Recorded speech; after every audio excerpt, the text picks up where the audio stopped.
할렐루야, 좋은 아침입니다. 오늘도 하나님의 은혜와 평강이 사랑하는 성도님들의 삶에 함께 하시기를 주님의 이름으로 축원합니다. 오늘의 말씀을 함께 보겠습니다. 오늘의 본문 말씀은 신약성경 에베소서 1장 7절에서 14절까지의 말씀입니다. 우리는 그리스도 안에서 그의 은혜의 풍성함을 따라 그의 피로 말미암아 속량 곧 죄사함을 받았느니라. 이는 그가 모든 지혜와 총명을 우리에게 넘치게 하사 그 뜻의 비밀을 우리에게 알리신 것이요 그의 기뻐하심을 따라 그리스도 안에서 때가 찬 경륜을 위하여 예정하신 것이니 하늘에 있는 것이나 땅에 있는 것이 다 그리스도 안에서 통일되게 하려 하심이라. 모든 일을 그의 뜻의 결정대로 일하시는 이의 계획을 따라 우리가 예정을 입어 그 안에서 기업이 되었으니 이는 우리가 그리스도 안에서 전부터 바라던 그의 영광의 찬송이 되게 하려 하심이라. 그 안에서 너희도 진리의 말씀 곧 너희의 구원의 복음을 듣고 그 안에서 또한 믿어 약속의 성령으로 인치심을 받았으니 이는 우리 기업의 보증이 되사 그 얻으신 것을 속량하시고 그의 영광을 찬송하게 하려 하심이라. 아멘. 네, 우리가 선물을 받았을 때 우리는 물론 우리가 받은 선물 때문에 기쁘고 감사합니다. 우리에게 꼭 필요하거나 우리가 오랫동안 갖게 되기를 바랬던 선물이라면 더더욱 기쁠 것입니다. 그러나 더욱 감사한 것은 우리를 위해 선물을 준비해 준 사람의 마음이죠. 그 사람이 나를 생각하면서 어떤 선물을 살까 고민하고 또 시간과 재정을 들여 선물을 구입하고 포장하고 또 전달하며 선물 받는 분에게 도움이 되고 기쁨이 되면 좋겠다. 그 사람이 이런 생각을 하면서 준비했겠구나. 우리가 이런 생각을 할 때 우리는 우리를 위해서 선물을 준비한 사람이 나를 생각하는 그 마음 때문에 더욱 감사하고 마음이 따뜻하게 됩니다. 우리는 계속해서 사순절을 보내고 있습니다. 우리를 구원하기 위해 십자가에서 몸짓고 피 흘려 돌아가신 예수님의 고난을 묵상하는 귀한 시간인데요. 저는 오늘 본문 말씀을 묵상하다가 예수 그리스도로 인한 놀라운 구속의 역사 안에 숨겨진 하나님의 마음을 조금 느낄 수 있었습니다. 그래서 오늘 이 시간에는 선물을 주신 아버지의 마음 세 가지에 대해서 함께 나누려고 합니다. 첫 번째, 아낌없이 주는 마음입니다. 우리는 때때로 하나님의 마음을 오해할 때가 있습니다. 이 세상을 살면서 우리가 간절히 원하는 것을 위해서 기도했는데 응답받지 못할 때 우리는 하나님의 마음을 오해하게 됩니다. 하나님이 나를 사랑하시지 않나 봐. 내 기도를 듣지 않으시나 봐. 다른 사람들은 저렇게 응답해 주시는데 나만 왜 응답을 안 해주실까? 우리가 그렇게 생각하며 하나님은 계시지 않나 봐. 내가 이렇게 해서 무슨 소용이 있겠어라고 생각하며 심지어 구원의 근간이 흔들리는 경우도 있습니다. 하나님은 물론 이 땅의 풍성함도 우리에게 주기를 너무나 원하십니다. 그런데 하나님께서 우리에게 진짜 주고 싶어 하시는 것은 영원히 없어지지 않고 가장 우리에게 필요한 선물들을 주기 원하십니다.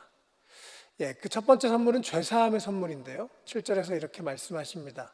우리는 그리스도 안에서 그의 은혜의 풍성함을 따라 그의 피로 말미암아 속량 곧 죄사함을 받았느니라.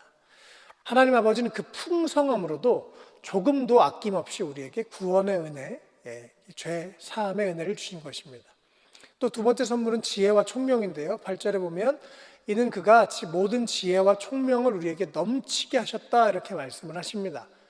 그 가장 귀한 하나님을 아는 지혜와 총명을 우리에게 넘치도록 부어주셨다는 것입니다. 또 하나의 선물은 성령님인데요. 13절에 그 안에서 너희도 진리의 말씀 곧 너희의 구원의 복음을 듣고 그 안에서 또한 믿어 약속의 성령의 인치심을 받았느니라 라고 그렇게 말씀하십니다. 여기서 오늘 말씀에서 강조하고 싶은 것은 특별히 이러한 여러 가지 선물들을 우리 가운데 주실 때 선물을 주시는 하나님의 모습입니다. 7절에서는 그 은혜의 풍성함을 따라 또 8절에서는 넘치게 하셨다 이렇게 말씀을 하는데요.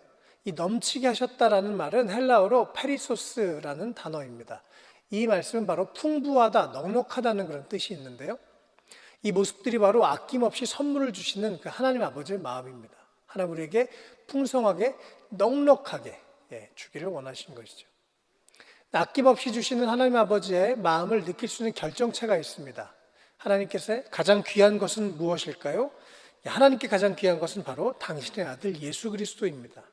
그런데 가장 귀한 예수님을 우리를 구원하기 위해서 조금도 아낌없이 우리에게 주셨습니다.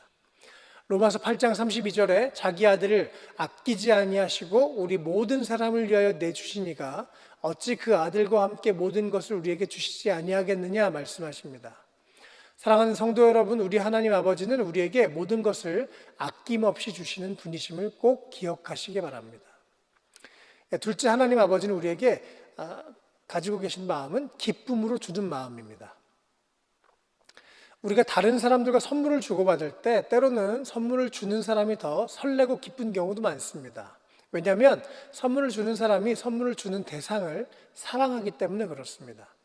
내가 그 사람에게 이걸 주면 어떤 반응일까? 얼마나 기뻐할까? 이런 생각을 하면서 주는 사람도 받는 사람처럼 때로는 받는 사람보다 더 큰 기쁨을 누리게 됩니다. 오늘 말씀 9절에 보면 우리 하나님 아버지는 죄인인 우리에게 구원을 베풀면서 그의 기뻐하심을 따라 우리에게 구원을 계획하셨다라고 이렇게 말씀하십니다. 또한 5절에서도 그 기쁘신 뜻대로 우리를 예정하사 예수 그리스도로 말미암아 자기의 아들들이 되게 하셨으니 라고 말씀하고 있습니다. 이 말씀 가운데 하나님 아버지의 그 기쁨이 느껴지십니까? 하나님은 결코 무미건조하게 또는 이성적으로 철저한 계산을 통해서 우리의 구원을 계획하신 것이 아니라 구원의 선물을 받을 우리의 모습을 생각하시면서 우리가 그 구원의 선물을 받았을 때 기뻐할 것을 기뻐하시면서 구원받아 영원한 생명을 누리며 하나님을 예배할 날을 손꼽아 기다리시면서 기뻐하셨다는 것입니다. 결혼한 뒤에 가끔 부모님 댁에 가면 어머니가 맛있는 음식을 준비해 주실 때가 있습니다. 피곤하시지만 오랜만에 만나는 아들을 위해서 기쁨으로 음식을 준비해 주시는 그 어머니의 마음처럼, 아니 그것과 비교할 수 없는 그 크신 하나님의 아버지의 우리를 향한 그 절절한 사랑, 우리가 받을 선물을 너무나 기뻐하시면서 구원을 계획하시고 준비하신 그 마음을 우리가 더욱 알았으면 좋겠습니다. 스바냐 3장 17절에 너희 하나님 여호와가 너희 가운데 계시니 그는 구원을 베푸실 전능자이시라. 그가 너로 말미암아 기쁨을 이기지 못하시며 너를 잠잠히 사랑하시며 너로 말미암아 즐거이 부르며 기뻐하시리라 하리라 라고 말씀하십니다.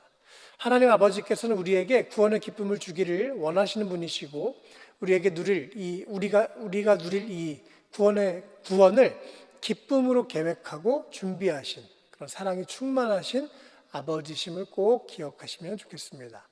셋째, 하나님 아버지의 마음은 기대하는 마음입니다. 누군가 우리를 응원해주고 믿어주고 기대해준다는 사실은 참 우리의 마음을 든든하게 합니다. 그런데 우리 하나님께서 우리에게 구원을 베푸시면서 우리를 향해 기대의 마음을 가지고 계셨다라고 오늘 본문은 말씀합니다. 14절에서 하나님은 우리에게 영원하신 하나님의 기업을 주시고 그의 영광을 찬송하게 하려 하셨다 이렇게 말씀을 하십니다. 다른 말로 하면 우리가 하나님을 찬양할 것을 기대하셨다는 것을 의미합니다. 또한 12절은 이는 우리가 그리스도 안에서 전부터 바라던 그의 영광의 찬송이 되게 하려 하심이라 라고 말씀을 하십니다. 하나님 아버지는 우리가 찬송하는 존재가 될 뿐만이 아니라 바로 우리의 존재가 세상에서 주님의 영광을 드러내고 주님의 이름을 높이는 찬송, 바로 그 자체가 되기를 기대하셨다는 것입니다. 이사야 43장 21절에 이 백성은 내가 나를 위하여 지었나니 나를 찬송하게 하려 함이니라 말씀하셨는데요. 하나님께 드린 찬송, 즉 예배는 우리 인간이 가진 가장 큰 특권이자 존재의 가장 큰 이유가 됩니다. 하나님은 우리를 창조하시면서 우리가 하나님께 찬송 드릴 모습을 기대하셨습니다. 또 하나님은 어둠 가운데 있던 우리가 예수님 안에서 구원을 받고 하나님의 그 풍성한 영광을 경험하기를 원하셨습니다. 그리고 그 영광을 찬송할 날을 기대하실 것입니다. 우리들은 우리 자신들의 부족한 모습을 누구보다 잘 알고 있죠. 따라서 때로는 우리 자신을 기대하기가 참 어려울 때가 많습니다. 또 모든 것을 아시고 모든 것을 보시는 그 하나님 아버지께서도 역시 우리의 연약함과 부족함을 누구보다도 더 잘 알고 계시는데요. 그런데 그 하나님 아버지께서 우리를 향해 우리가 하나님의 찬송이 되어 주의 영광을 드러내며 살기를 또 우리를 통해 예배 받으실 것을 기대한다는 사실을 우리가 꼭 기억하시면 좋겠습니다. 사랑하는 성도 여러분, 혹시 비록 지금 어려운 상황 가운데 계신 분들이 있다면 다시 한번 하나님의 기대를 힘입어 힘을 내십시오. 다시 한번 믿음으로 결단하고 일어나서 하나님을 찬송하고 하나님의 찬송 그 자체가 되는 능력의 삶을 살게 되시기를 바랍니다. 말씀을 정리하겠습니다. 오늘 이 시간 우리에게 이 땅에서 가장 귀한 구원의 선물을 주신 우리 하나님 아버지의 마음에 대해서 함께 살펴봤습니다. 첫째, 아낌없이 주는 마음입니다. 둘째, 기쁨으로 주는 마음입니다. 셋째, 기대하는 마음입니다. 하나님 아버지께서는 우리를 향해서 아낌없이 주기를 원하시고 지금도 우리를 향해 기뻐하시고 또 우리에게 하나님을 찬송하며 하나님의 찬송 자체가 되기를 기대하십니다. 사랑하는 성도 여러분, 우리 모두 아버지의 마음을 알고 그 아버지의 사랑을 누리며 그분의 기대에 부응하여 세상에서 하나님께 영광 돌리는 우리 모두가 되시기를 주님의 이름으로 축원합니다. 다 같이 기도하겠습니다. 사랑과 내가 충만하신 하나님 아버지, 하나님께서 우리의 죄값을 묻지 않으시고 예수 그리스도를 통해 우리를 구원해 주신 것만으로도 너무나 감사한데 우리를 향해 아낌없는 사랑과 기뻐하는 마음과 기대하는 마음으로 우리에게 구원을 베푸시고 또 새 생명을 주신 것으로 인해서 다시 한번 감사드립니다. 오늘 하루와 우리의 평생에 주님의 영광을 찬송하게 하시고 세상에서 하나님의 영광의 찬송 그 자체가 되어서 주님께 영광 돌리며 살아갈 수 있도록 도와주십시오. 감사드리며 예수님의 이름으로 기도했습니다. 아멘.